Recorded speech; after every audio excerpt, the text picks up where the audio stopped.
Okay. Well, hello everyone. Welcome to another edition of One Plus One, your place for inconvenient truth telling and myth busting. And on the program, we welcome back our returning champion, Joe Emersberger, media critic, NGO critic, anti-imperialist campaigner, and superb leftist thinker, whose articles have appeared in Fair, Zednet, Venezuela Analysis, The Canary, and Red Sails. Nowadays, though, do subscribe and follow his writings or typings at his own Substack, and he's the co-author, along with Justin Prodor, an equally brilliant historian, journalist, media and NGO critic, and anti-imperialist thinker of the Anti-Empire Project. He's co-author of Extraordinary Threat, the U.S. Empire, the Media, and 20 Years of Coup Attempts in Venezuela. And on the program, for the hour, we'll be exploring one of Joe's most recent Substack pieces, and we'll be exploring the subject of religion. So let's go into it. But first off, Joe, welcome back to the program. Yeah, thanks for inviting me. You appreciate it. Always an honor to have you, and you're one of my favorite voices to have on. My first question is this. Uh, yeah, just in general, what inspired you to want to tackle the subject of religion? And then my follow up would be your article from the get go, your opening thesis, your opening line. You make it very clear that you're not a believer in any religion. However, you know many leftists who are, and you respect them. However, you still do believe that in spite of that, we really, if we want to see a better world advance, it would be great if religion wasn't a factor or a non-entity, correct? Yeah, basically, I think in the long run, religion has to go. Like I said, a lot of the people I most admire in the world right now are religious. The Ansar Allah are deeply religious. They're sacrificing everything to support the Palestinians. They basically set an example to the world. So I would, people who are religious can do extremely admirable things, but it's equally true that the genocidal roots of Zionism are in the Bible, are in Judaism, and in Christianity. They both have the same Old Testament, and yeah. So the religion ultimately is about, no matter how you look at it, ultimately it's about falsifying history and uh, uh, not being able. It's about not being able to distinguish fact from fiction. And in my piece, I focused on the historical figure of Jesus, who I went back and forth for a long time because I never researched it much, but I thought, well, maybe there's what I thought was most plausible. There was some preacher uh, around the time, around the, the time of Augustus's rule, Caesar Augustus's rule, sometime around there when they say around the 0 BC or whatever, 0 AD or whatever. Uh, um, Exactly, yeah. around that time, I assumed there was some kind of preacher who had a large following or was made us impact locally or something, and that then over time that he was built up, his legend was built up over time, and that evolved into the Jesus of the disciples that everyone talks about. But I think probably indirectly, maybe even subconsciously, what got me interested in the whole topic again to look into it a bit more closely was just the was actually the Holocaust that's going on in Gaza, because the Zionists, they reference the Bible a great deal. I mean, of course, one of his most infamous quotes that Netanyahu has showing the genocidal intent is that he refers to Amalek, which is from the book of Joshua. It's a genocide. It's in the Old Testament. God the explicitly tells the Jews to go into the city of Jericho and annihilate everybody. I mean, infants. It especially says, "I want you to kill everybody, the babies, the livestock, everything, to eradicate them completely." And in the legend, of course, God even helps out by having the sun stop in the sky for to lengthen the day to make the siege at to facilitate the genocide. So God tells him to do it, and he actually participates in the genocide directly. So it's just an horrifically genocidal passage, and so you see that. So I guess maybe indirectly, just all of that kind of stimulated me to explore this a bit more than because I really haven't. I've been an atheist since I was 16, but on the question of Jesus being a historical figure, I went back. I never really dug deep into it. I just assumed there was more or less some kind of figure that might have been, or maybe a few different figures, like a composite of a few different preachers or whatever, to that was built up over time and embellished and became the Jesus of the Gospels. But now having looked into it more, I'm of the opinion that that's kind of a plausible assumption to make, but it's not. I don't think it stands up. I think it was entirely fictitious. I don't think if they drew from any real life preacher, it was so minimal. And I get into that in the piece that the historical evidence that there was anything like a Jesus, like a famous preacher that was or revolutionary that the gospel Jesus was based on, it's just not there. I mean, because you look at people like well, David Fitzgerald, this other guy, Humphreys, last name, forget his first name, but other people have formulated very detailed arguments looking at the historical record and said, look, the time period when Jesus supposedly existed, actually, there's a lot of documentation available from that time period, from writers around in and around that time, and you don't find any mention of the Jesus at all, zero, until about what a century or so after he his supposed death. So that alone tells you something. He says, and Yeah. how is it you have these ancient scholars who wrote about that time period, like Josephus is one. He was a Jew who became a traitor to betrayed his people to the Romans, and he was a major chronicler of that period. And they mention other preachers who were very ridiculous, failed revolutionaries. Um, but even these guys made an impact in the sense that they are in the historical record. But Jesus, the Jesus that supposedly is the foundation of Christianity, there's no mention of him. So if there was a preacher who had a following, it was minuscule, basically made no impact on the historical record of his time. But we're supposed to believe that this guy who made no impact suddenly became blown up over time to be uh, the gospel Jesus. So it just doesn't stand up. There's no record of him, and also you look into the history too, and you find that there were other religions. Well, we kind of use this catch-all phrase, pagan religions, but there were mystery religions, and they had a similar setup. They in centuries before Jesus, they were talking about uh, uh, a being who sacrificed himself, and so it's huge parts of the story were already lifted from other religions. Uh, you know, Interesting. Very interesting. Yeah. So, um, Fitzgerald gets into this. He quotes other mystery religions, and it was so obvious that the basic story of Jesus' life was lifted from other religions that predated the supposed time of Jesus. That the earliest church fathers, as they were the Christian leaders, they concocted this theory that, well, it was a devil who planted those histories. So the devil planted. They actually that was the argument. It was so obvious at the time that, wait a second, this story is just like the story from this other religion. That's so what they did was they borrowed, stole, amalgamated. They made a religion borrowing from all kinds of myths and legends from mythology. The Gospels, for example, the Gospel of Mark is the first gospel, and his gospel is the foundation for the other for for the other two especially. It's like the other two gospels, Matthew and Genesis book of Genesis. see, there's four gospels: Matthew, Mark, Luke, and John, right? Yeah. So now I probably screw this up, but Matthew, Mark, Luke, and John. So Mark's was the basis for the other two, and it was for 90% of the other two.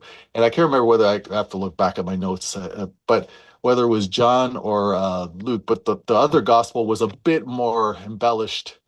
It was still based on Mark, but it was more embellished and a little different. And the attitude of Jesus is there are all sorts of things that are different. Like everybody knows, like his last words on the cross were uh, very different. His attitude on the cross is very different. In Mark's gospel, he's basically despairing and basically almost overcome with fear, and begging his father God not to let get me out of this, right? Yeah, We're the whole "Why have you forsaken me?" very, very different, yeah. Whereas by the time you get to the last gospel, he's almost arrogant. It's like, you guys don't know what you're doing. Like, you guys don't know who you're killing right now. Like, he's an arrogant super Jesus. You know what I mean? So it's very different in the, and even the chronologies are different. His family history, two of the gospels give totally different family histories. Like, his ancestors are different, because they supposedly go back to David, but they one lists way more ancestors than the other. There's so many different. Um, and there are also tons of gospels that didn't even make it into the Bible, because there are also many stories floating around. And they basically, and the theology is different too, because in Mark's gospel, Jesus is basically a human who seems to have become adopted by God into becoming part of God. Whereas by the time you get to the last gospel again, it's more or less, no, he's God. I'm God. God is me. I'm God. And he's like, again, the super Jesus kind of, there's no humility, there's no fear, there's no, it's a very different vibe, shall we say, right? So, Yeah, because it's always because they were conflicting stories. They were conflicting authors, conflicting stories, and they were kind of stitched together. So this is all mythology, and so what I compare this to in my piece is I compare it to Sherlock Holmes. Because it's surprising how their polls show that so many people in the UK, at one point there was one poll that had 30% or something, or 20%, believe that Sherlock Holmes is an actual person, because, well, and you can almost can't be too hard on them, because the way he's depicted in the stories, he's not a supernatural, he's not Superman. Like, if 20% believe Superman was real, I'd be worried, right? But yeah.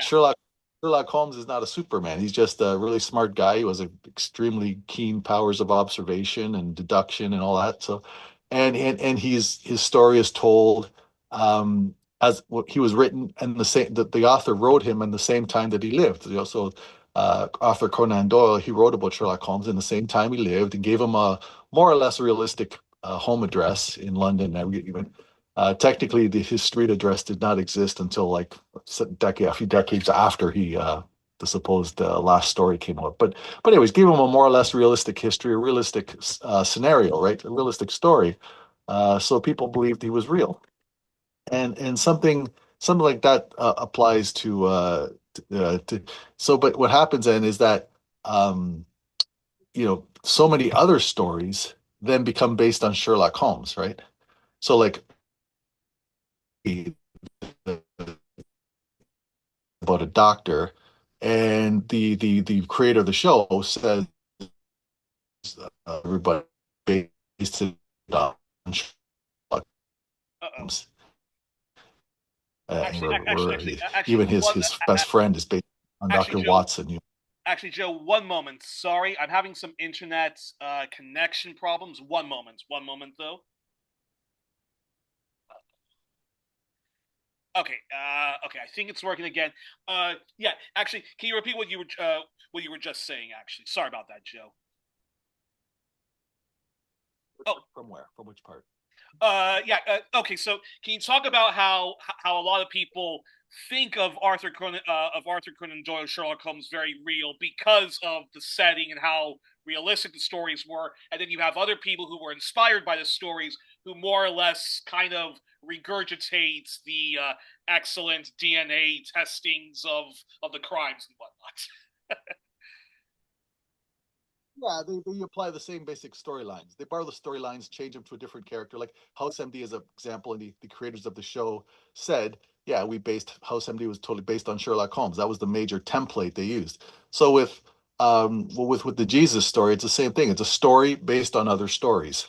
It's not a story based on a historical figure. Sherlock Holmes was not.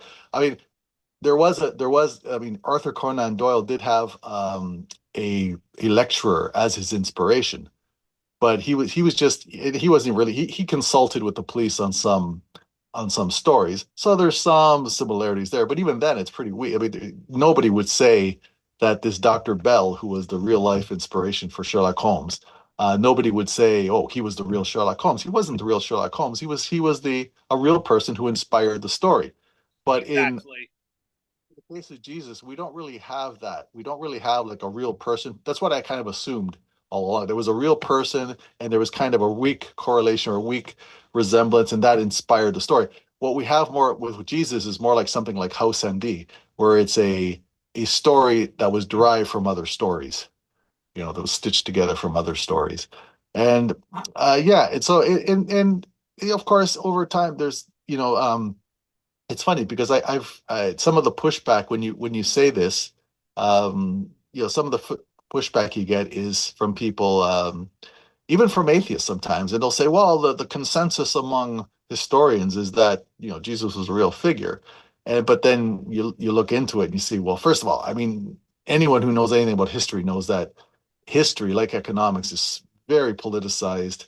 It's not like chemistry. Okay, you have a consensus in chemistry. Okay, that's that. Even then, it can change, right? But it's pretty solid. That's something that okay, you can have a significant amount of trust in the consensus in chemistry. Okay, it's nothing like that. Exactly. It's nothing like that in history. Okay, when it comes to history, and especially with history when it's something like religion, the historians, the people who get into this, who study this, have been in basically uh, part of the Christian religious establishment in some way. So of course they're going to push this the idea that Jesus was a real historical figure. But there's no. We look at it objectively. There's no reason to conclude that at all. Is there? In fact, overwhelmingly the evidence suggests this was a story that's been accepted as. I mean, the other thing is we don't have the New Testament. The first complete copies of the New Testament don't appear until the fourth century. Until you know they don't appear until hundreds of years after the supposed time of Jesus.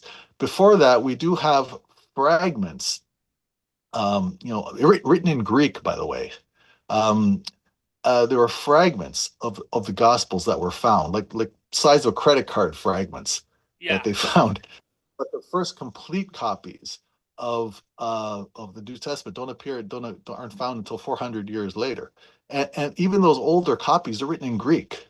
So right away, that tells you something. Why that you're talking about a story? Why isn't it written in Aramaic, in Jesus's language, his supposed language, right? It's written in Greek. And the when Fitzgerald analyzes first Mark's gospel, which is the basis for the other gospels that followed, it was written in Greek, and it was written by somebody who didn't really know much about Galilee, about that whole region.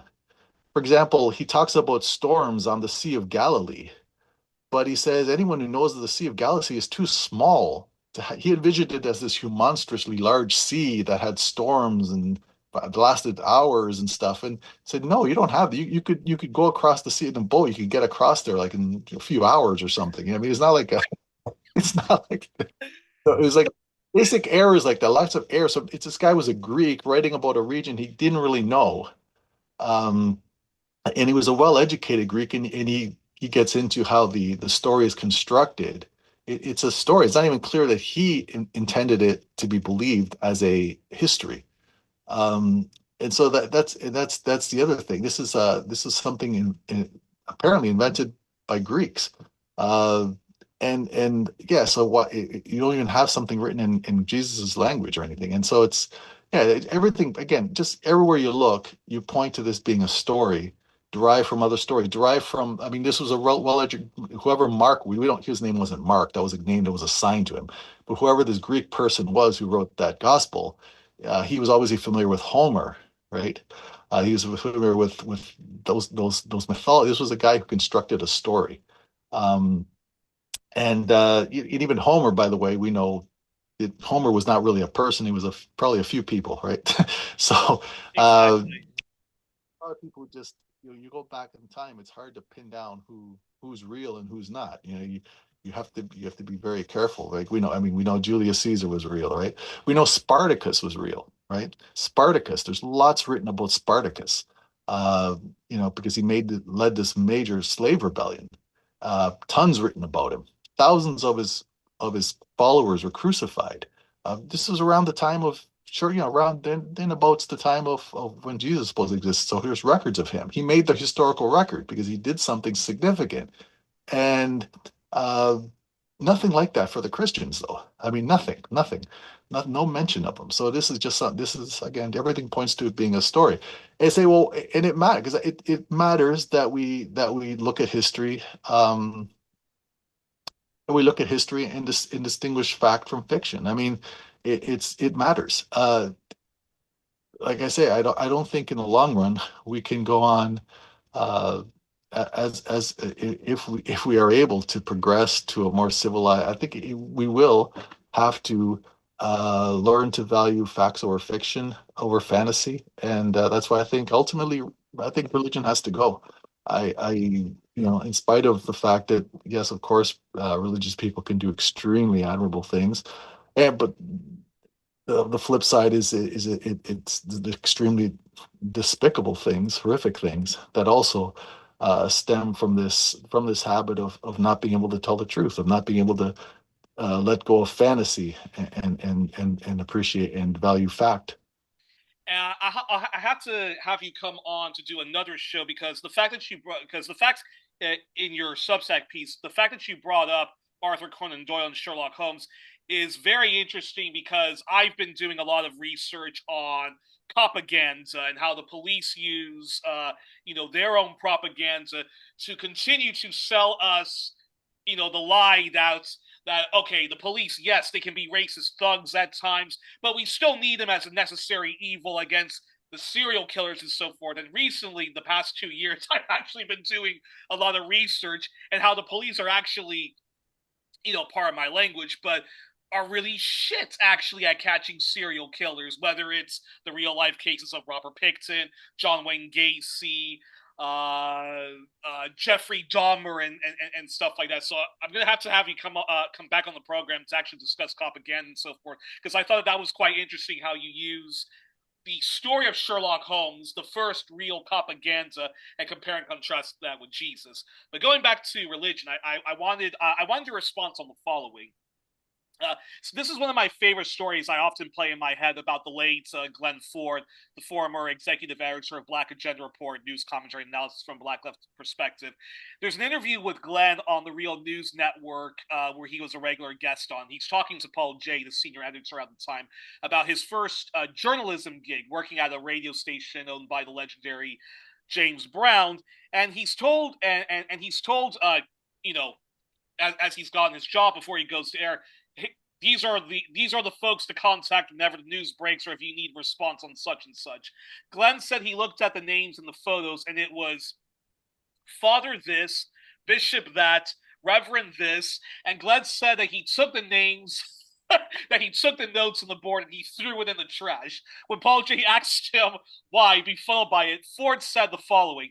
Because Ford said that contrary to popular historical narratives, many places like Augusta, Georgia, during the civil rights movement, uh, uh, that these churches who take a lot of credit for the civil rights movement actually rejected the political earthquakes, and that many of these black churches didn't want trouble from Martin Luther King Jr. They didn't want this rabble rouser to come to their places. So many of the black churches actually declined Martin Luther King Jr.'s invitation and his efforts to mobilize black people to confront the white supremacist Jim Crow system, and that it was better to keep your head down and not cause any trouble. I'm very curious your response to that. Sure, that's true.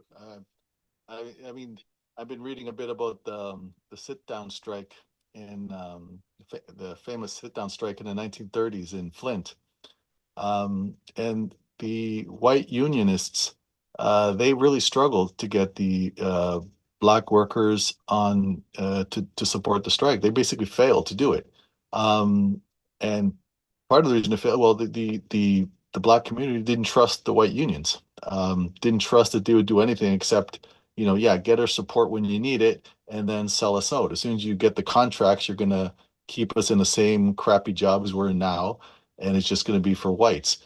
And they had very good grounds for they now, and I don't want to demonize the unions at the time, because the organizers, they did try very hard. They had black organizers. They tried to reach out to the black community. They tried to, you, but at the end of the line, at the end of the day, a lot of their white members were racist, and they did not go, let's say, full on frontal assault on their own membership, because they, so that, of course, and on the other side, Henry Ford was a donator to black churches, to black leaders. Henry Ford, super fucking racist, fascist piece of shit, but he Yeah, yeah, I'm actually quite baffled by that. It's interesting. he had an in with certain black leaders. He gave them money. He bought them off. Basically, the company would hire some black people to do the the head busting, the union busting, the literal violence against the strikers. Now, of course, there were plenty of whites doing it, but it's like apartheid South Africa could have black soldiers. They could buy some people to do the. It's no different in Palestine today. We have the Palestinian Authority. Abbas is just a tool of Nazi Israel. So you see, it's all those dynamics at play. So it's complex, but at the bottom line is the union did fail in the sit down strike to get the black. So yeah, not to get black support. To get more black support for their strike. They got some, but not nearly enough. And it was large, and it was because they had a racist membership, and even if the union leaders were reluctant to fully, they addressed it, but they were held back because their members were racist, large, often racist, and they were such say handcuffed, because they weren't powerful. It's not like the unionists. It's not like they were as powerful as the whole racist establishment they were up against. They were not as powerful as Henry Ford. They were not as powerful as the state. And they had, on top of that, they had this huge segment of the population that was going to act as vigilante mobs for the establishment as well. So they weren't strong enough to overcome all of that. So their efforts to win the trust of the black community, you can understand the African American community would think, well, you're just going to get us in trouble, and at the end of the day, you're going to sell us out anyway. So they struggled. That was true. So yeah, what I'm sure there were plenty of black churches who were conservative, don't rock the boat, and yeah, I'm sure people like Glenn Ford would say, well, screw them, I'm not not gonna So work for that's them. no. Go ahead. You're saying. So there's always that element, but it's kind of getting off to the side of the religion thing. But yeah, I mean, religion is something. Like I said, it's like I say, people can do extremely admirable things, but I think I don't think there's any room for allowing the falsification, for not being able to distinguish between a fantasy story and a real history. I think that's too important. I think history is too important. History, if we're going to become a civilized, a communist society, a civilized society at some point in the future, I think we're going to have to let religion go, because it handcuffs our ability to do history, and history is just too important. We can't be having Jesus stories like this be accepted as reality. I don't think there's room for that ultimately.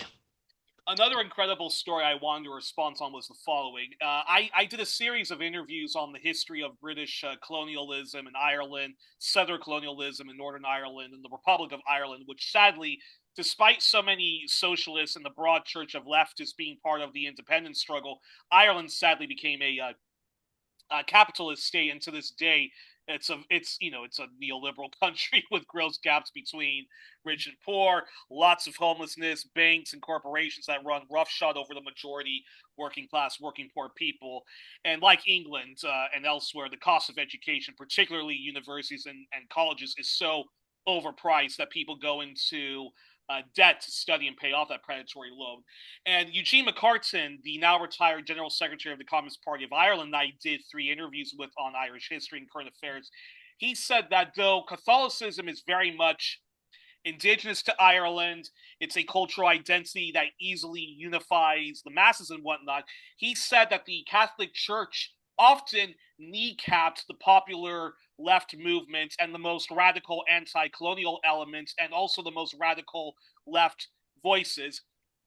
And he compared it very much to the black left movements in the US often and compare the Catholic Church in Ireland to the Black misleadership class and the very accommodationist priests that Glenn Ford was decrying, and yeah, and that very much what we saw with when Ireland was founded as a republic was that very much accommodationist folks to the British and later capitalist elites in post independence Ireland more or less ran the show when Ireland was founded as a republic. I'm very curious your response.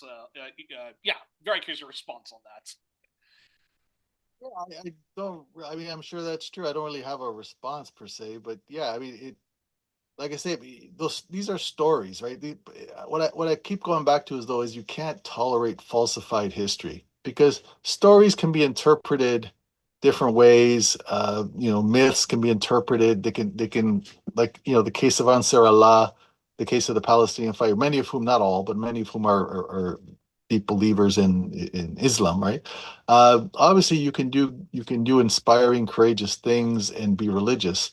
But I think what you can't do, no matter what kind of, is be honest about the history, because if you look, if Fitzgerald's like I haven't looked into this, so I don't want to take Fitzgerald 100%. I've looked into his arguments closely of Fitzgerald, Humphreys, and others about Jesus, and I find they're really solid. But Fitzgerald has even said that he's looked into Muhammad and Buddha, and he thinks all of them are basically myths, just like Jesus. He doesn't think any of them were real. Even he thought maybe the Sikhs, because they're much more recent. He thought maybe a lot of these things, even a lot of their founders, who probably founding gurus probably didn't exist either. So it seems to be very common for major religions to basically be based on stories. Um, and I just don't think there's ultimately any room for. If we're going to move past to a civilized society, we have to be able to do history properly. We have to be able to distinguish fact from fiction. And so that's I know that the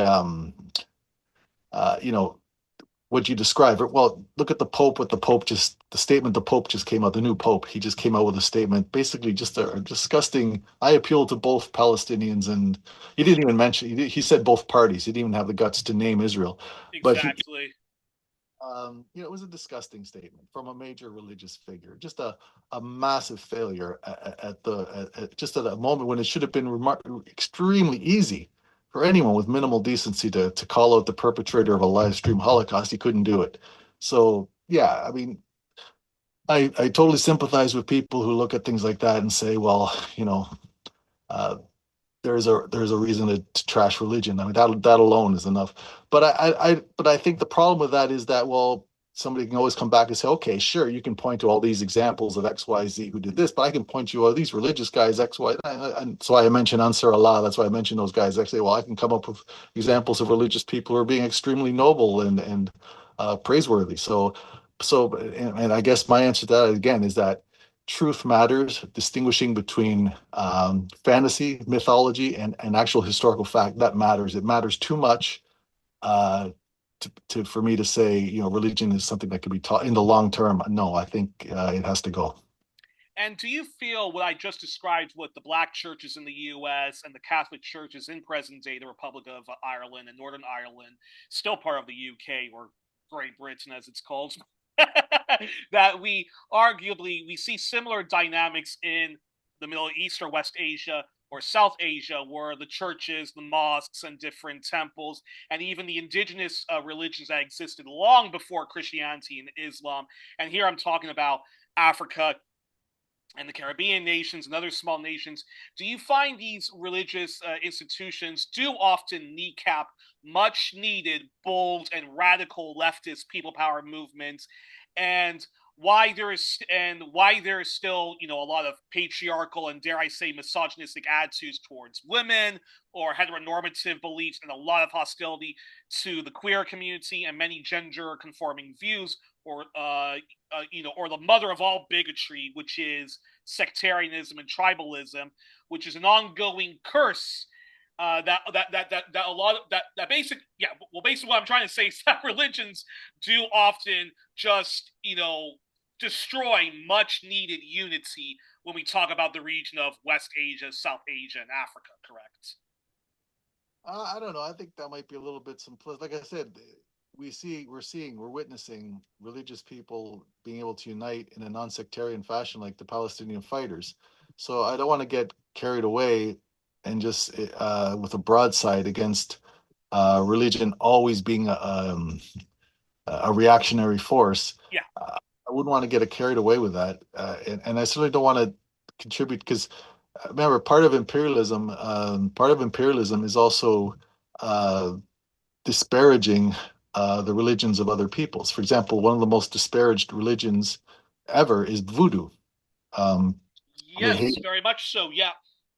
so I don't like the broadside, and that's why we see atheists who are very reactionary.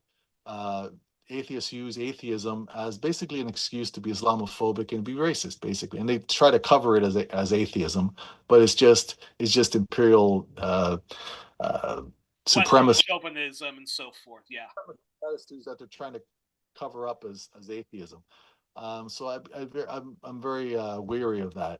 So I don't see any reason to say to equate the religions that the Haitians have or that other the Native Americans had in the Americas, right? The Quechua, the religious. I don't want to contribute to that kind of supremacist tarnishing, disparaging of their religions.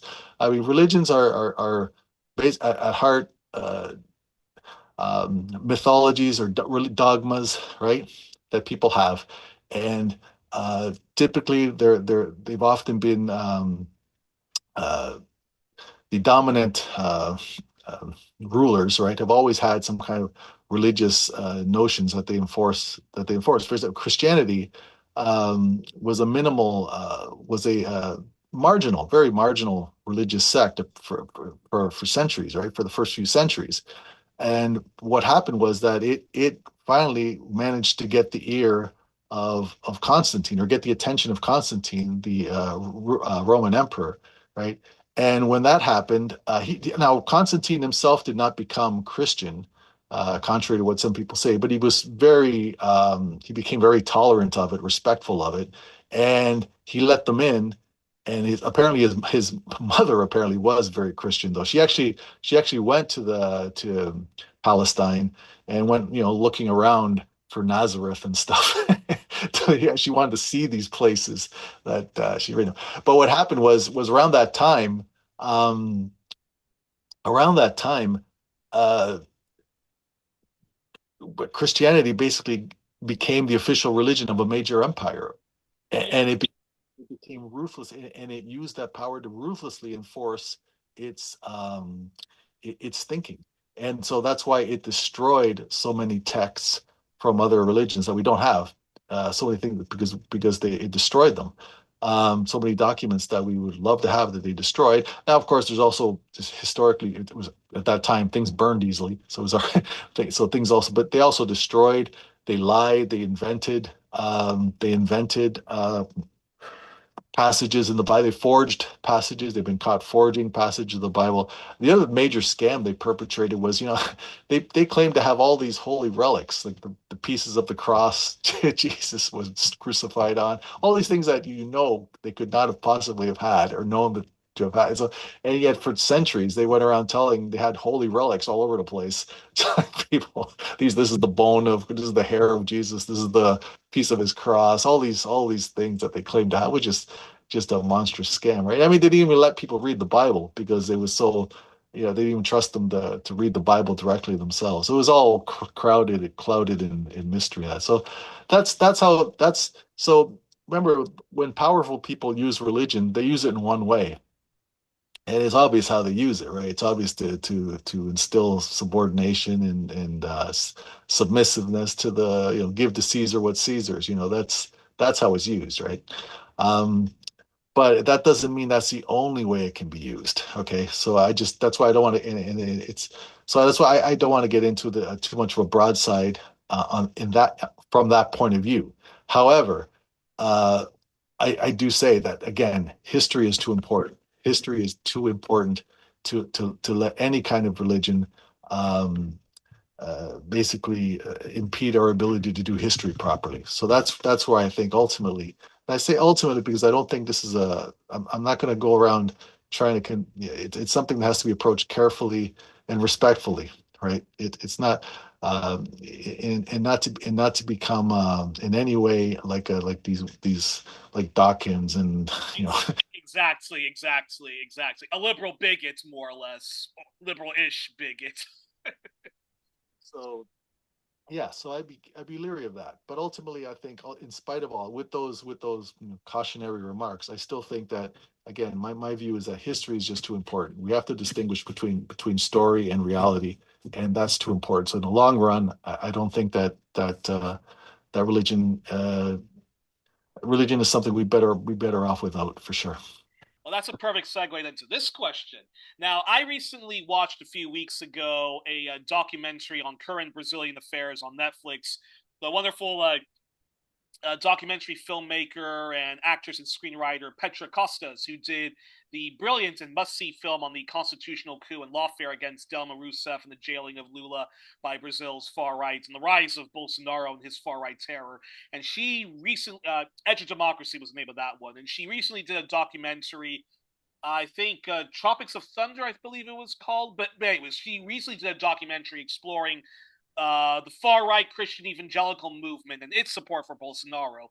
Now, Latin America, mostly Spanish speaking countries because of Spanish colonialism, with the exception of Brazil, which was colonized by the Portuguese. And the Catholic Church has often been aligned with the capitalist elites and their goonish fascist forces. However, there was, the liberation theology movement, which was a mostly positive leftist movement coming from factions of the Catholic Church itself trying to advance social justice and racial justice and their own theological beliefs and interpretations, which I didn't know had a foothold in Brazil. But that aside, Petra said that the U.S. exported the far right Christian evangelical movement, specifically in Brazil. She interviews President Lula, the current president of Brazil, who makes the claim. And I'm basically paraphrasing what he's saying, but he makes the claim that one of the left's biggest mistakes was, he believes, turning its back on religion. And do you think that's true, or would you like to challenge that often repeated argument that leftist movements are often bigoted towards the religious folks, and because of our own liberal bigotry, it's made people more hardened to cling on to their religious beliefs and are ergo trapped in the far right religious movements? I'm curious your response. No, I think we should look at again. Well, I would look to Palestine and see how Hamas works with other factions of the armed resistance that are atheist. So if they can work together against have a common front against a genocidal enemy, then I think Marxist leftists anywhere in the world should have the same. We should have no problem aligning with people of religious views. We should not be insulting them, alienating them, but we should respectfully say, look, I respect that you believe this and that, but honestly, I don't agree, and I think ultimately it's something that I think will pass because I don't think we can do history properly with religion. But I, for the short term goal, that's a long term for the short term goal of opposing a genocidal system, for opposing a ruthless. We absolutely have to be able to work with people who are religious. I don't see how else we could go about it. But we can't put all religious people in the same, paint them all with the same brush. But I'm just saying that in the long run, I don't think religion has a place because history is too important. Yeah, and I also just want to say that although there are elements of the secular and atheist left or left leaning folks who I do find can be quite bigoted and intolerant of religious people, I do want to say that that is counterproductive, and I even get uncomfortable sometimes seeing in my own personal life people I know mocking those with religious beliefs whom I also know. And I also do find that in popular media, especially pop culture, we often only see, the dark side of religion, and that we don't acknowledge, sometimes the good work of, say, the Quaker movement, present day Unitarian churches, liberation theologists, and the Catholic Church, and other left leaning factors, and even evangelical movements who are trying to build, a world of peace and are involved in, honorable work when it comes to social justice, anti-war stuff, and abolishing nuclear weapons. Hugo Chavez was religious. Maduro's religious, but they also didn't shrink from attacking the fascistic elements of the church hierarchy in their own countries either. So it's you can do both. You work with the people who are willing to work with you, and but you also don't shrink from it from you don't shrink from attacking people who do terrible things. When the Pope comes out with that a statement he did, I mean, he should be attacked for it. It's a disgusting statement. So. Exactly, and because sometimes where I would sort of take issue with somebody like Lula, and I would love your response to that, because ultimately, sort of tolerating religions and sort of and trying to overlook a lot of the right wing baggage and bigotry that often comes with religions. Isn't that ultimately just like the whole left right alliance that some within our leftist movements who keep annoyingly trying to advance that ultimate but ultimately it's the same dead end trying to be inclusive to religious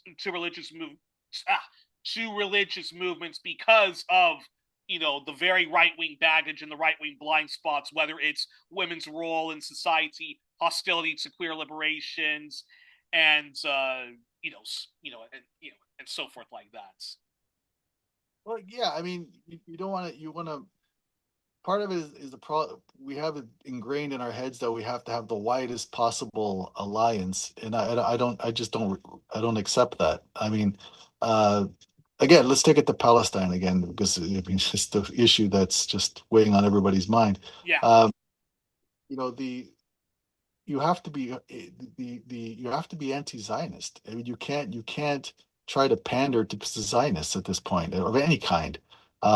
So because you're going to value you're going to you're going to value them above Palestinians, above the victims. So again, you have to think about who you're trying to ally with and who you're going to alienate. You can't ally with everybody without alienating somebody.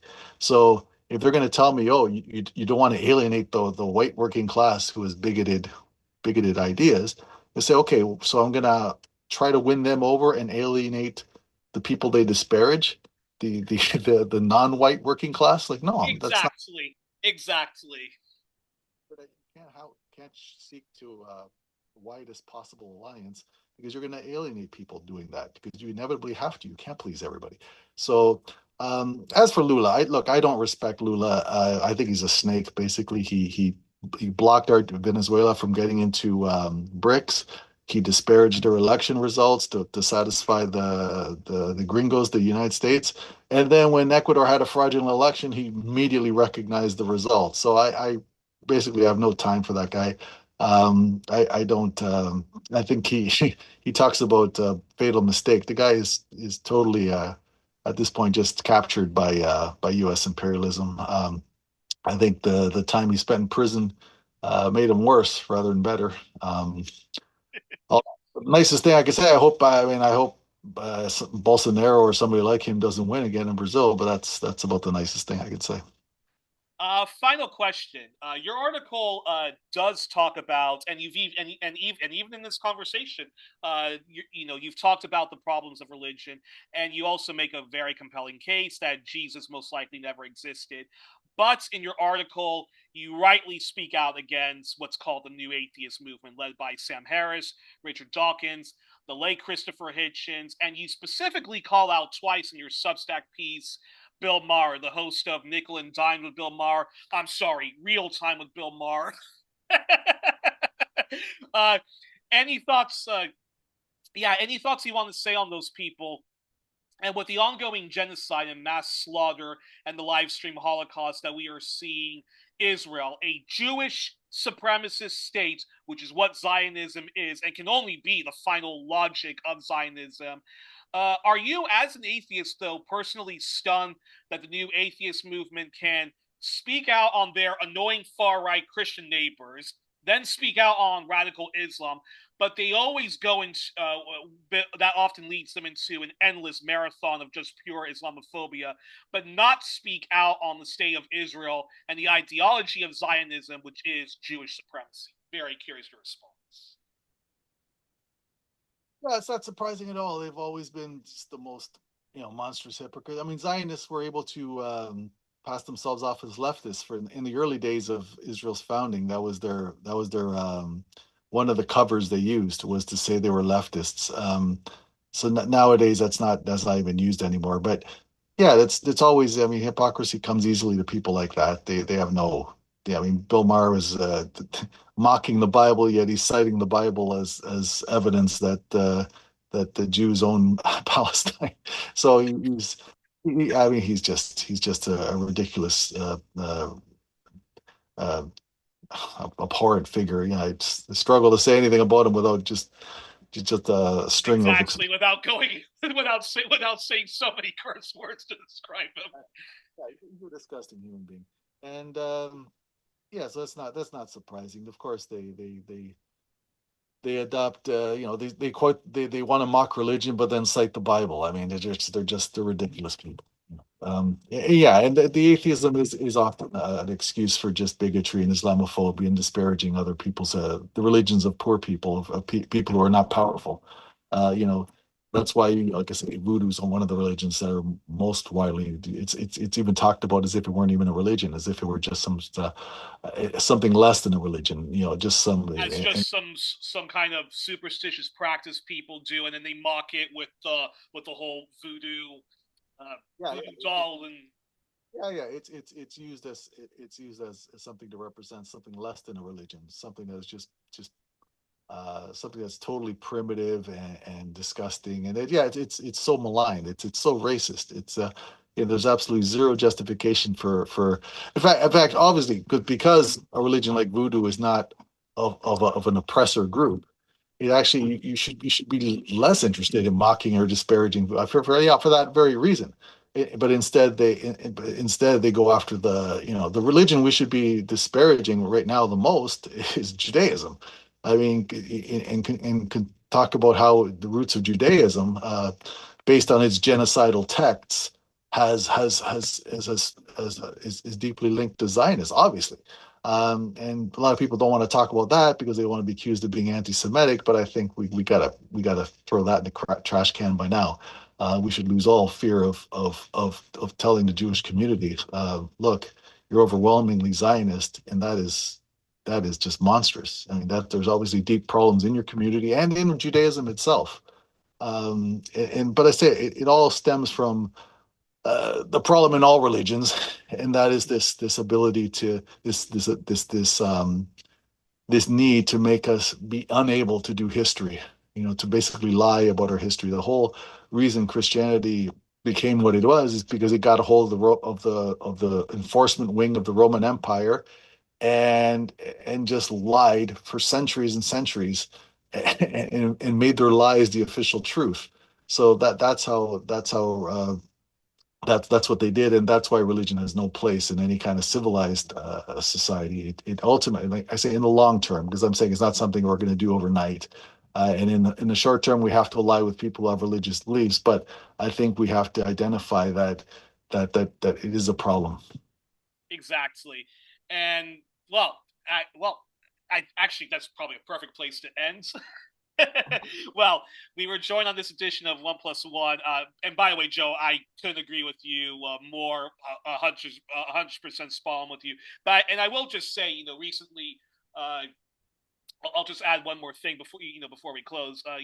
Our good friend Eve Engler, is running for the NDP leadership. And people can make their criticism, of the NDP, but that's another topic for another day.